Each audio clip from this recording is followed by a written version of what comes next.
Bismillahirrahmanirrahim. Assalamualaikum warahmatullahi wabarakatuh. Para pemirsa Aminin yang dimuliakan oleh Allah Ta'ala, di dalam sebuah hadis Rasulullah Shallallahu Alaihi Wasallam bersabda, "Mali walid dunya, wa malid dunya wali, innama ana karakibin istadalla tahta syajaratin thumma raha wa tarakaha." Apalah hubungan saya dengan dunia? Apalah hubungan dunia dengan saya? Sesungguhnya saya di dunia, kata Rasulullah, adalah bagaikan orang yang sedang bepergian, kemudian istirahat di bawah satu pohon, dan setelah itu akan meninggalkannya. Itulah perumpamaan kita di dunia ini, dunia yang sementara. Bagaikan kita sedang beristirahat di bawah pohon. Orang yang beristirahat di bawah pohon pasti tidak akan lama. Dia akan segera meninggalkannya, karena dia ada tujuan yang hendak ingin dia capai. Begitulah kita hidup di dunia ini. Tujuan akhir kita adalah kenikmatan di akhirat. Rasulullah Shallallahu Alaihi Wasallam adalah orang yang paling mulia. Rasulullah Shallallahu Alaihi Wasallam lebih dari semua pemimpin yang ada di dunia ini. Tapi Rasulullah adalah orang yang sangat tawadhu. Lihatlah rumah Rasulullah Shallallahu Alaihi Wasallam. Rumah-rumah yang kecil, tapi penuh dengan keberkahan. Rasulullah Shallallahu Alaihi Wasallam ketika pertama kali hijrah, beliau ke Madinah. Beliau singgah untuk pertama kali di rumah Abu Ayyub Al-Ansari. Kemudian Rasulullah membangun masjid. Setelah itu membangun tempat tinggal bagi istri-istri beliau. Beliau sepeninggal Khadijah menikah dengan Saudah binti Zam'ah.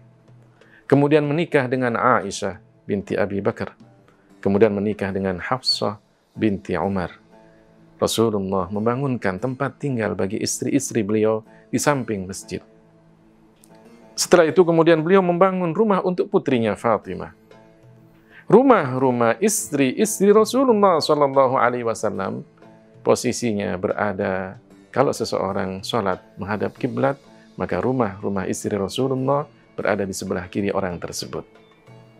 Tapi rumah yang sangat tawadhu, rumah yang sangat sederhana, rumah yang di situ ada ilmu, keberkahan, dan cahaya keimanan. Contoh saja rumah Aisyah radhiyallahu anha. Rumah Aisyah ukurannya sekitar 5 meter panjangnya, 4 meter lebarnya. Ada 2 pintu di rumah tersebut. Satu pintu menuju masjid, satu pintu lagi menuju keluar ke tempat rumah istri-istri Rasulullah yang lainnya. Tapi Rasulullah Shallallahu Alaihi Wasallam tinggal di rumah yang sangat sederhana. Rumah yang terbuat dari tanah liat atau tanah yang dicampur dengan dahan-dahan kurma. Atapnya pelepah kurma. Di dalamnya hanya berisi sesuatu yang sedikit. Di antaranya disebutkan di dalam hadis ada bantal yang terbuat dari kulit. Isi bantal tersebut serabut-serabut dari pohon kurma. Ada tempat tidur Rasulullah yang juga terbuat dari kulit. Isinya terbuat dari serabut-serabut kurma.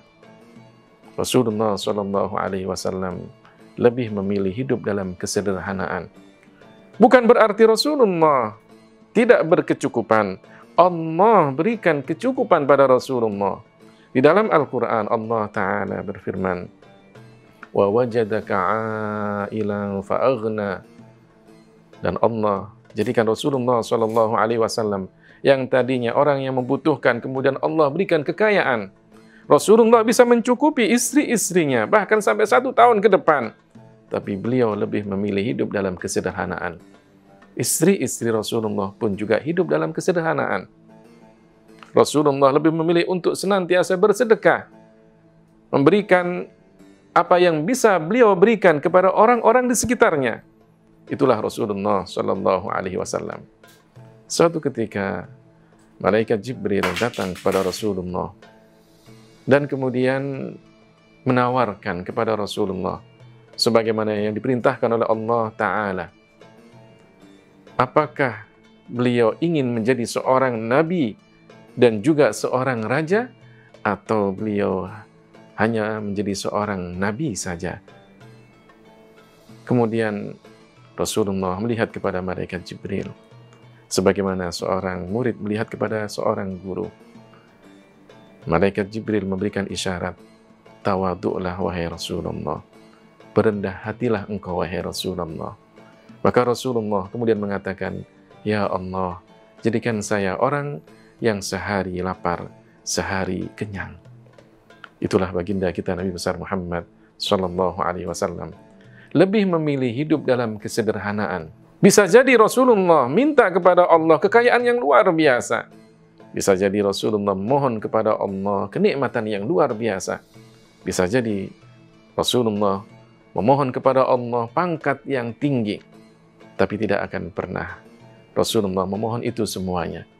Justru yang ada di dalam Al-Quran, perintah dari Allah agar Rasulullah SAW memohon tambahan kepada Allah. Tambahan yang dimaksud adalah tambahan ilmu.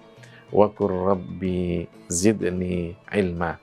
Ya Allah, tambahkan bagiku ilmu.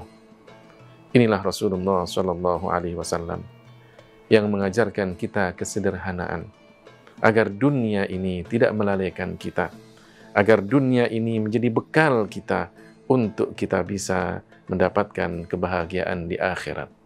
Ad-dunya mazra'atul akhirah. Dunia adalah ladang untuk kehidupan di akhirat. Karenanya, mari kita lihat pada diri kita masing-masing. Jangan sesekali kita disibukkan oleh dunia kita yang sampai melalaikan kita dari ibadah kepada Allah Ta'ala. Bukan berarti tidak boleh kita kaya, tapi hendaklah kita tahu bahwa kekayaan kita adalah untuk kemaslahatan kehidupan kita di dunia dan di akhirat. Ni'mal malus solih lirrajulis solih. Sebaik-baik harta yang halal jika berada di tangan orang yang soleh. Artinya, sebaik-baik harta yang didapatkan dengan cara yang baik, cara yang halal, jika kemudian berada di tangan orang yang soleh, maka insya Allah harta tersebut akan diinfakkan di jalan yang benar, disedekahkan, diberikan kepada fakir dan miskin, dan diberikan kepada anak-anak yatim, sebagaimana yang dilakukan oleh Rasulullah Shallallahu Alaihi Wasallam. Semoga kita bisa menjadikan Rasulullah sebagai suri tauladan kita, uswah hasanah kita. Meskipun kita diberikan oleh Allah kekayaan, tapi kekayaan itu tidak melalaikan kita dari ibadah kepada Allah Ta'ala.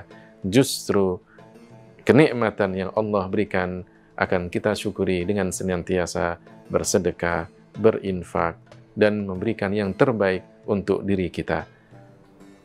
Sahabat aminin yang dimuliakan oleh Allah Ta'ala, semoga tausiah yang singkat ini bermanfaat. Wallahul muwaffiq ila aqwamit thariq. Wassalamualaikum warahmatullahi wabarakatuh.